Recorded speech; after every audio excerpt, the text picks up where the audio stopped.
Hai. Selamat datang kembali di channel Min Donghua. Kali ini kita akan melanjutkan cerita Donghua, Battle Troop di Heaven. Gak pakai lama lagi, langsung aja kita ke ceritanya. Saat Xiaoyan sedang mengasingkan diri, saat ini situasi di luar gua, Jin Doming, Long Biu, Zhonggu, dan kemudian Xi Xiu, mereka berempat juga sedang mengalami beberapa masalah. Sekarang mereka berempat sepertinya sedang dikepung, karena ada lebih dari selusin sosok yang mengelilingi mereka di sini. Namun secara logika, tidak mungkin satu kelompok memiliki banyak orang, karena hanya ada 5 orang yang diizinkan masuk dalam sebuah kelompok menurut aturan token kuno Dewa Iblis Abadi. Namun saat ini, keempat orang itu dikelilingi oleh lebih dari 10 orang, yang mengenakan pakaian yang sama, yang menunjukkan bahwa mereka semua berasal dari keluarga yang sama. Adapun pemimpin yang terkuat di antara mereka, dia juga orang kuat di langkah ke-7 keabadian Kaisar. Dan sekarang lebih dari 10 orang berdiri menyebar saat ini. Segera setiap cetakan tangan dari selusin sosok ini berubah, kemudian tirai cahaya merah segera menyelimuti seluruh puncak gunung, termasuk Xiaoyan di dalamnya. Kekuatan mereka cukup kuat. 1 langkah ke-7, 2 langkah ke-6. Mengapa ada bajingan langkah ke-3 di sini? Salah satu dari mereka memegang kipas berkata, dia mengenakan jubah merah darah dan mengeluarkan aroma amis seperti bau darah merah. Bahkan semua orang dapat melihat ada 2 gigi tajam seperti taring tumbuh di mulutnya. Klan pembunuh darah. Yonggu sedikit menyipitkan matanya, kemudian berkata perlahan, "Oh, sepertinya Anda mengenal saya, yang menunjukkan Anda sepertinya bukanlah orang kuat yang datang dari dunia luar. Meski begitu, sayang sekali saya masih tidak bisa melepaskan Anda. Bagaimanapun 1 orang langkah ke-7 dan 2 orang langkah ke-6, jika bisa disempurnakan dengan sempurna, darah mereka pasti sangat enak. Dengan cara ini, saya harus mengandalkan Anda untuk memiliki lebih banyak peluang untuk menerobos langkah ke-8. Kata pria itu sambil melambaikan kipas di tangannya, menatap mata Yonggu dan lainnya, sambil menjilat bibirnya, seolah-olah dia sedang melihat makanan yang sangat lezat. Ayo, seluruh anggota keluarga, bersiap. Perburuan kita akan segera dimulai. Setelah pria itu selesai berbicara, tiba-tiba susunan darah dan cahaya merah mengalir turun, sehingga Yonggu dan lainnya langsung diselimuti rune misterius yang muncul dari formasi, kemudian mengelilingi ke tempat sosok itu dalam lingkaran. Seolah-olah itu seperti penjara yang memblokir Yonggu dan lainnya di dalamnya. Segera, gumpalan asap hitam membumbung dari tanah sekitarnya, kemudian sebuah sosok tubuh yang berwarna abu-abu muncul. Sosok ini terlihat tinggi dan memiliki cakar yang tajam, dan itu adalah sosok monster tanpa mata yang keluar dari tanah, bahkan ada lebih dari selusin sosok monster. Kemudian semua sosok itu melihat ke arah Zhonggu dan 4 orang lainnya dengan ganas. Pada saat yang sama, lebih dari selusin sosok juga bergegas masuk ke dalam formasi. Pria itu memimpin monster di belakang, membentuk pengepungan, kemudian selusin sosok dari klan pembunuh darah yang masuk ke formasi. Aura mereka juga meningkat pesat dengan kecepatan yang luar biasa. Bahkan pria yang berada di langkah ke-7 yang memimpin semua monster, secara samar-samar auranya telah mencapai langkah ke-8. Formasi pengorbanan darah dari klan pembunuh darah, kata Yonggu sambil menyipitkan matanya sedikit. Sepertinya Anda tahu banyak tentang klan pembunuh darah saya. Pemimpin pria berjubah darah itu mencibir. Meskipun klan pembunuh darah Anda sangat kuat, tapi memprovokasi saya yang berasal dari alam Dewa Iblis Abadi bukanlah keputusan yang bijaksana. Jika murid dosi dari alam Dewa Iblis jatuh ke sini, seharusnya Anda tahu apa yang akan dilakukan oleh keluarga alam kuno Dewa Iblis Abadi, dan Anda tidak akan dapat menanggungnya. akibat dari pertumpahan darah. Meskipun Yonggu sedikit lebih lemah, namun dari segi momentumnya, dia sama sekali tidak kalah dengan pria berjubah berwarna merah darah. Bahkan ada rasa merendahkan dalam kata-katanya. Setelah mendengar bahwa kelompok Yonggu berasal dari alam iblis dewa abadi, ekspresi pria berjubah darah juga sedikit berubah. Segera dia menatap Yonggu, kemudian dia melihat ke arah Jin Doming dan Long Bio. Baru saat itulah pria itu dapat melihat tanda budak dewa di leher mereka, sehingga pria berjubah darah itu menjadi ragu-ragu yang menunjukkan dia cukup takut dengan alam dewa iblis abadi di dalam hatinya. Sebelumnya, saya memang cukup takut dengan alam dewa iblis abadi, namun sekarang terobosan saya sudah dekat. Jadi bahkan jika Anda adalah anggota alam dewa iblis abadi hari ini, Anda harus menjadi objek percobaan saya. Karena dengan keberuntungan alam dewa iblis abadi, mungkin itu bahkan bisa membantu saya menerobos dalam satu gerakan. Pria berjubah merah darah menjilat bibirnya, karena setelah pria itu ragu-ragu sejenak, dia berpikir sepertinya Zhonggu dan yang lainnya terlihat lebih enak.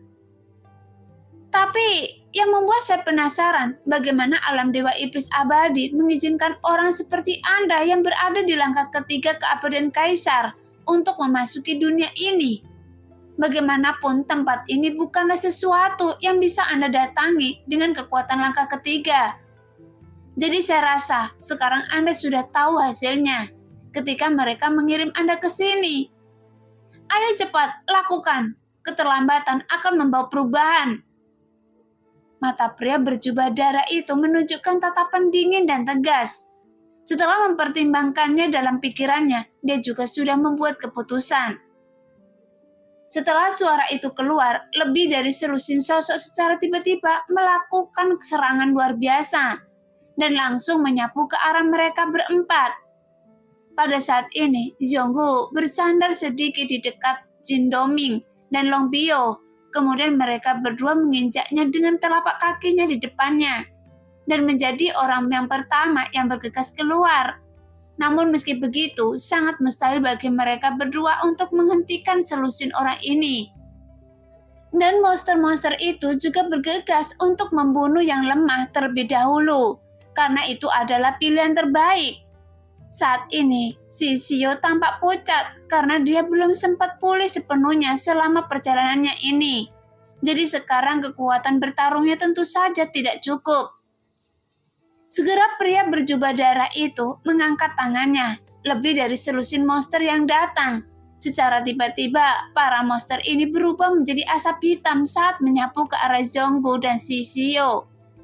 Saat monster itu muncul lagi, cakar tajamnya meluncur ke bawah Zhonggu dan si Xiao, yang membuat mereka berdua terlihat tampak pucat. Namun mereka masih melawan dengan susah payah. Saat ini pria berjubah darah melangkah maju dan tatapan matanya tertuju pada Long Bio. Bagaimanapun dia berpikir dalam kelompok orang ini adalah Long Bio. Jadi selama Long Bio terbunuh, maka tidak ada yang perlu ditakutkan dari orang tersisa. Segera pria berjubah darah itu menembak dengan satu telapak tangan. Kemudian semburan besar darah mengalir keluar seperti gelombang di udara. Dan dia berubah langsung menjadi telapak tangan raksasa di lautan darah setinggi 1000 kaki dan menyapu dengan kekuatan yang sangat menakutkan. Jelas serangan itu mengandung kekuatan abadi yang kuat dalam bayangan telapak tangan darah ini.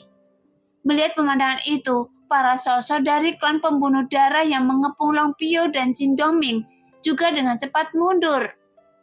Sebelum telapak tangan raksasa itu datang, segera telapak tangan besar tiba-tiba menyelimuti Long Bio dengan ganas. Namun Long Bio secara alami juga bukan seorang vegetarian. Kemudian dia kontraksi pupilnya. Tiba-tiba pedang panjang di tangannya tiba-tiba terhunus dengan cahaya keemasan yang menyelimuti pedangnya. Jelas ini merupakan keterampilan bertarung yang kuat milik Long Bio untuk memblokir serangan telapak tangannya yang berdarah. Segera Long Bio mengayunkan pedangnya dan cahaya pedang keemasan langsung menyapu dengan ganas kemudian bertabrakan dengan keras. Tuar!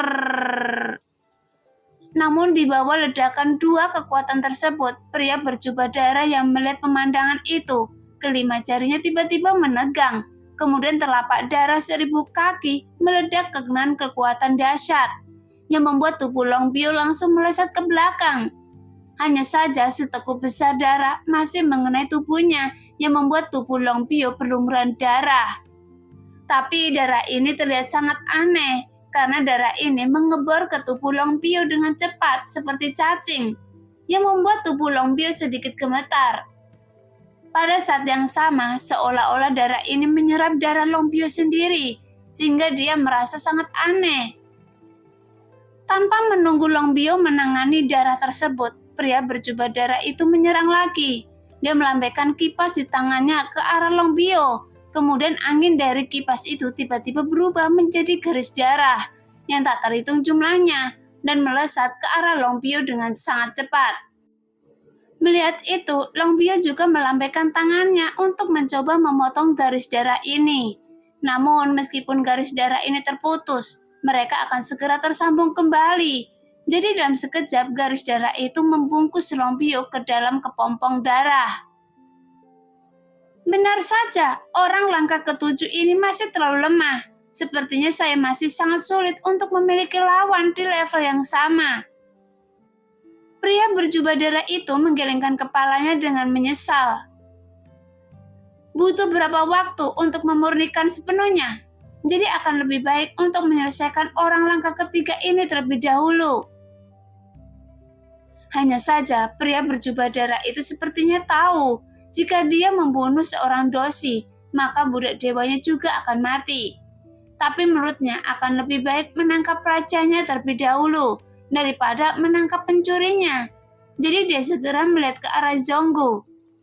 Pada saat ini, Zhonggu juga sudah dalam kondisi putus asa. Sekarang tubuhnya sudah berlumuran darah karena tergores oleh cakar monster. Bahkan jika si Xiao ada di sekitar Zhonggu karena cederanya juga belum pulih sepenuhnya, dia juga tidak bisa membantu banyak. Paling-paling dia hanya bisa melindungi dirinya sendiri. Setelah pria berjubah darah melihat Zhonggu yang tampak malu, sosoknya juga langsung bergerak saat ini. Karena dengan kekuatannya tidak akan ada kesulitan dalam membunuh Zhonggu. Dia berubah menjadi bayangan darah langsung menyerang ke arah Zhonggu yang membuat pupil Zhonggu tiba-tiba menyusut. Karena cakar berdarah tiba-tiba muncul di depannya. Bahkan jaraknya hanya setengah lengan darinya. Tuar! Namun pada saat ini tiba-tiba cahaya keemasan menyala langsung menghantam cakarnya berdarah dengan keras yang membuat cakar berdarah tersebut langsung meledak seketika. Zhonggu Doshi, mundur!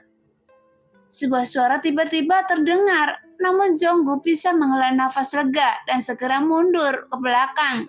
Namun senyuman di wajah pria berjubah darah itu segera membeku saat ini. Nah, demikianlah cerita hari ini. Terima kasih yang sudah menonton video Min Earth sampai selesai. Sampai jumpa di video selanjutnya. Bye-bye.